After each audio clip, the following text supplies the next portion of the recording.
Hey everyone, Vance Dusk here. Today I received a letter that completely shocked me.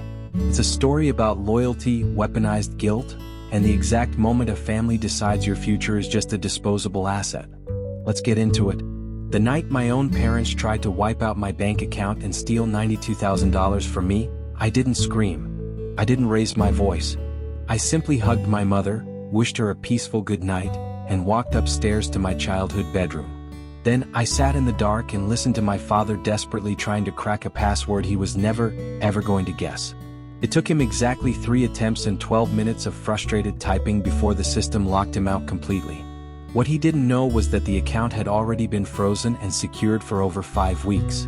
My name is Derek Thorne. I'm 29 years old, working as a senior investment analyst at a top-tier financial firm on Wall Street.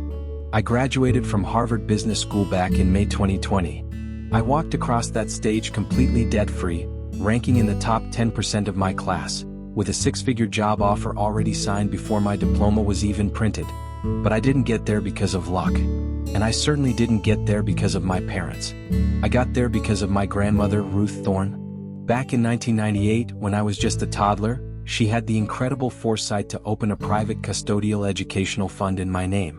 She funded it steadily month after month for 15 years. When she passed away in 2014, she left behind a legally binding, signed and notarized gift letter. It stated that every single cent of that fund, which totaled exactly $92,350, belonged exclusively to me for my higher education. Here is the detail that matters. Not emotionally but legally. My parents were listed as the custodians of that account. In the eyes of the law, being a custodian doesn't mean the money belongs to you. It means you are just the manager. The beneficiary, me, retains absolute equitable ownership of every dollar. Under federal financial regulations and the Uniform Transfers to Minors Act, any custodian who withdraws money for anything other than the direct benefit of the minor commits a serious taxable offense. It exposes them to heavy IRS penalties, back taxes, and major legal liability. I know all of this now because I studied it, but the reason this law became my reality goes back to a rainy Sunday evening in September 2017. The night my parents sat me down at the dining table in Greenwich, Connecticut, and calmly informed me that my entire future had been reclassified as a family asset. It was September 24, 2017. I had been at Harvard Business School for exactly 3 weeks. Anyone who has been there knows it's not a place where you can just drift along. It consumes your entire existence. The brutal case studies, the intense pressure, the constant anxiety of being surrounded by the smartest people you've ever met while secretly wondering if you even belong there. I was barely managing the stress. That morning my mother called out of the blue. "Can you drive down for dinner tonight, sweetheart? We need to talk about something incredibly important. Your sister Chloe will be there too."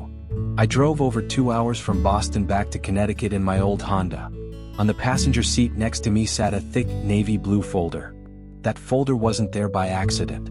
I'll explain why in a moment. When I pulled into the driveway at 4:15 p.m., I immediately noticed my sister Chloe's silver sedan. It was parked at a weird, crooked angle, classic Chloe, stopping the car like she just gave up paying attention 6 feet before finishing the job.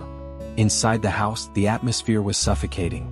Chloe was sitting on the couch, her eyes red and swollen from crying. My mother was frantically working in the kitchen, cooking a massive pot roast, which was Chloe's absolute favorite meal, not mine. My father wasn't in his usual armchair. Everything felt staged. Like a trap had been carefully prepared, and they were just waiting for me to walk into it. Dinner started at 6:30, and the tension in the room was thick enough to cut with a knife. The conversation was painfully artificial. We talked about the autumn weather and my first weeks in Boston, avoiding anything that actually mattered. By late evening, I noticed that the diamond engagement ring Chloe had been flaunting since the spring was missing from her finger. A few minutes later, my father finally set his fork down, cleared his throat, and broke the silence.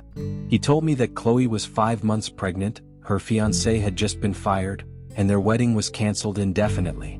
She was in deep trouble and needed immediate financial rescue. Then came the real reason I had been summoned.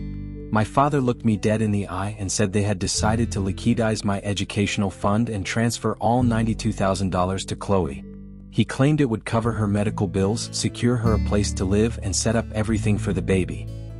He delivered the news with the cold, practiced calmness of a man who had rehearsed his speech in front of a mirror. He reminded me that I was already at Harvard, and suggested I could simply take out hundreds of thousands of dollars in student loans like everyone else. He knew exactly how much Harvard tuition cost. He had looked up the numbers, done the math, and decided that my future was a fair price to pay for my sister's mistakes. My mother immediately jumped in to back him up, delivering her scripted justification without missing a beat. She told me that I had always been the strong, capable one, while Chloe was vulnerable and pregnant. She said taking out massive debt and working part-time during my brutal business school semesters would build character. She looked at me with a straight face and said, "This is what family does." Chloe sat across the table, weeping into a tissue, apologizing and claiming she never asked for this. But she wasn't refusing the money either. She was playing the classic role of apologizing for taking something while actively reaching out her hand to grab it. It was a manipulative pattern I had been forced to watch since we were kids. As I sat at that table, memories of the last 12 years flashed through my mind. I remembered 2005, when Chloe took a neighbor's car without a license and crashed it into a brick wall. My father had quietly withdrawn over $6,000 from my custodial account to pay for the damages, labeling the transaction in his records as an educational expense for my vehicle's safety. I remembered 2009 when Chloe dropped out of college after just one semester, and $18,000 vanished from my fund, hidden under the label of prep materials. Then there was the broken engagement of 2012, where another $8,000 of my money was used to cover her lost venue deposits. Every single time Chloe messed up her life, my grandmother's gift was treated as the family piggy bank, simply because my father held the access codes. I didn't yell. I didn't argue. I didn't even open my navy blue folder yet. I just looked at them, nodded, and said, "Okay." The wave of relief that washed over their faces was almost pathetic. They had prepared for an ugly fight, and my sudden compliance caught them completely off guard. My mother stood up, wrapped her arms around me, and whispered how much she loved me. She smelled exactly like the expensive perfume she had been wearing since the late 90s. I told her I loved her too. And the terrifying thing was, I meant it. I loved my family, but I also understood exactly what they were capable of doing to me when pushed into a corner. I walked up the creaking stairs to my old room, locked the door behind me, and sat on the bed. Downstairs, I could hear the muffled sounds of them happily clearing the dishes, completely convinced they had successfully traded my future for Chloe's peace of mind. I opened my laptop, logged into my financial portal, and stared at the balance. $92,315. I whispered to the empty room that this money belonged to me. It had been legally mine for over a month. They just hadn't realized it yet. And they were about to find out in less than 3 minutes, the moment my father sat down at his computer in the home office directly beneath my feet. To explain how I pulled this off, we have to look back to August. A few weeks before starting my semester, I had a coffee with a brilliant second-year student named Marcus. I had told him about my grandmother's fund and the suspicious history of past withdrawals I had discovered. Marcus looked at me and asked if I was over 18. When I told him I was 21, he smiled and told me that under the law, a custodianship automatically terminates when the beneficiary reaches the age of majority. In our state, that age was 18. My parents legally had no right to control that money anymore. They had simply never notified the bank that I had grown up. The very next morning, I went straight to the financial institution with my identity documents, my social security card, and the original notarized gift letter my grandmother signed back in 2002. The representative reviewed the paperwork, confirmed the legal violation, and immediately transferred sole ownership of the account to me. I changed every single password, activated advanced security protocols, and linked account recovery to an encrypted email address my parents didn't even know existed. I also set up a system that would send an instant security alert to my phone if anyone attempted to log in from an unrecognized device. At exactly 8:56 in the evening, my phone vibrated in my hand. The screen lit up with a security warning. It detected an unauthorized login attempt from an unrecognized Windows computer located right here in Greenwich, Connecticut. My father was sitting at his desk in the home office directly below me.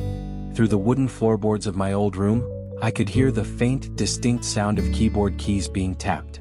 At first, the rhythm was slow and confident. Then it became faster, sharper, and noticeably frustrated. A moment later, I heard my mother's muffled voice from the hallway asking what was wrong. My father shouted back that his password wasn't working. I sat completely still in the dark, watching my screen. The second security alert flashed at exactly 8:57. Failed login attempt. Incorrect password. One remaining attempt before system lockout. The typing downstairs stopped instantly. I heard the heavy wooden chair scrape roughly against the floor. His footsteps moved toward the stairs, heavy and angry. They stopped halfway up. There was a long, tense pause, and then he turned around and walked back down to his office. The typing started again, but this time it was incredibly slow and deliberate. At exactly 8:59, the final alert arrived on my phone. Security lockout activated. Account access restricted for 24 hours. 12 seconds of absolute silence followed. Then my father's voice boomed clearly through the floorboards. He told my mother that the account had locked him out and claimed the password had been changed. Another long silence stretched through the house. Then, the calm, rehearsed voice my father had used at the dinner table completely vanished. Stripped of his control, he shouted my name up the stairs. I stood up, picked up the thick navy blue folder from my desk, unlocked my door and walked out to the top of the staircase. My father was standing at the bottom, staring up at me. My mother stood in the hallway right behind him, and Chloe was peeking out from the living room doorway, her eyes wide with sudden panic. I looked down at him and calmly asked if he needed something. He just stared, his mind desperately trying to calculate how his son had smiled during dinner, said okay, and locked him out of $92,000 all at the same time. I told him directly that the account was in my name and had been since late August. I explained that under the law, the custodianship should have been transferred to me when I turned 18, and since I was now 21, I had simply requested the financial institution to correct their records. The hallway fell into dead silence. My mother broke it first, her voice trembling as she accused me of planning this whole thing. I looked at her and said that I didn't plan an attack, I simply protected myself, and those are two very different things. I held up the navy folder so they could all see it. I told them I was driving back to Boston that night. I said I would be available when they were ready to have an honest conversation as adults, but I would never be available for another unauthorized withdrawal. I walked down the stairs, passed right by my father without blinking, moved through the hallway and stepped out into the cool night air. My sister's silver sedan was still sitting in the driveway, parked at that same crooked angle. I got into my car and drove back to the city. The locked account was safe, the thick folder was back on my passenger seat, and the autumn air felt incredibly clean. I didn't know it back then, but the real resolution to this family war was still 8 long years away. 8 years is a long time to build a completely separate life. I graduated from Harvard Business School in May 2020, entirely debt-free, because I had every single cent my grandmother intended for my future. I joined my current firm immediately after. By 2022, I made senior analyst. I bought my own apartment in Manhattan, and I managed my savings with the absolute precision of a man who realized at age 21 that financial documentation is not a boring chore. It is self-defense. My relationship with my parents during those 8 years could best be described as functional distance. Holiday phone calls, the occasional brief dinner when I happened to be in Connecticut, and polite exchanges that stayed strictly on the surface. Neither side had decided what the honest version of our relationship was supposed to look like. My father and I never discussed the account. My mother never brought it up. My sister Chloe and I exchanged birthday texts and occasional updates about her daughter, Lily, who was born in February 2018. Lily was healthy, energetic, and had her mother's bright eyes and her father's stubbornness. The final confrontation that I had been carrying in my mind for 8 years arrived in December 2025. My mother called me on a Tuesday evening. Her voice had that specific, heavy quality it gets when someone is carrying a burden they have finally decided to lay down. She told me that she and my father needed to see me, and that there were things they should have said a long time ago. We met at a small, warm coffee shop on Atlantic Street in Greenwich on a freezing Saturday morning. My parents arrived first. My father looked noticeably older, just the honest accumulation of 8 long years of stress. My mother's hair had gone almost completely silver. They were already seated when I walked in, choosing a quiet corner table far away from the heavy foot traffic. I sat down and placed that same thick navy blue folder right in the middle of the table. My father stared at it for a long moment before quietly saying, "You kept it." My mother spoke first. Her voice was raw and completely unrehearsed. She told me they were wrong and had been too proud to say it out loud. My father looked at me and confessed they had no right to threaten my future. He admitted that when they pulled money from my fund for Chloe's past expenses, they were stealing from me. I reminded him that the major withdrawals totaled $33,000. But I also found an additional $13,850 taken in smaller amounts going all the way back to 2005. My mother covered her mouth, and my father whispered that he didn't realize it added up to that much. I looked him in the eye and said, "No. It doesn't change anything." Just then, the door opened and Chloe arrived with her 7-year-old daughter Lily.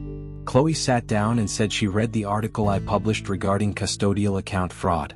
She admitted she never knew about the extra $13,000. I looked at her and said, "You didn't ask." She flinched and admitted she was terrified of the answer. My father asked if there was anything they could do for me financially. I told him plainly, "I don't need your money. I just want honesty and the right to decide what our relationship looks like strictly on my terms." My mother reached across the table and placed her hand over mine. I didn't pull away, but I didn't squeeze back either. Lily looked up and asked, "Are you my Uncle Derek? Mommy says you're a financial analyst. Is that why you have a big folder?" I laughed softly and told her that analysts always carry folders. I turned to Chloe and told her I would send Lily birthday cards, and maybe we could get lunch sometime, just the two of us. My father murmured that they truly believed they were protecting the family. I stopped him.